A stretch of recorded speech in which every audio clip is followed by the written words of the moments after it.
Good morning, Andrea. Just want to say this is my back deck. My goal is to put 100 seeds per planter. I got 3. These are torpedo plants. You can put like 150 in them, supposedly. That's 6. 3, 1 back. I turn around. By the way, these are kale trees. I mean kale, not kale, date, fig trees. So we got 3 fig trees. These are my beets. They're doing actually really well.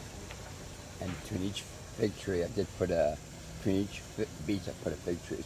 I just got up, and that's a lemon. I think that's a lemon and orange tree. Okay, I'm going to the event. I don't know what days I'm speaking. And one other thing is dehydrators. Excalibur's a good dehydrator, but the parts are really bad and service is pretty bad. And I think I'm going to go with Amazon.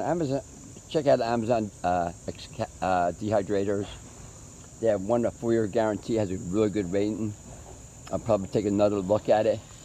But on Amazon, they have 4-year warranties. Excalibur doesn't have any. And even though they're really good, I use them 2-3 years and they break down. I can't repair them. Kind of pisses me off. Okay, but I use them 24/7. Anyway, this is my garden. We're going to replant this. We point out the cucumber season is over. I think we're going to put tomatoes and more seeds. These are my English cucumbers. All those are tomatoes, squash. Gallon collards came out really well this year.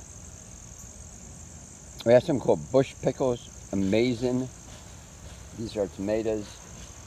Right now, these are my potatoes. We're starting to pull out tomatoes soon.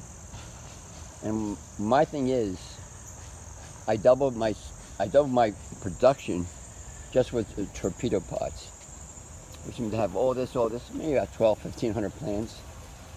In this area right here, in 100 square feet, I have 1,500 plants with 6 or 7 trees. Boom, boom, boom, rock and roll, living a dream. I'll talk to you, but I just had a feeling I had to give you a call. Bye.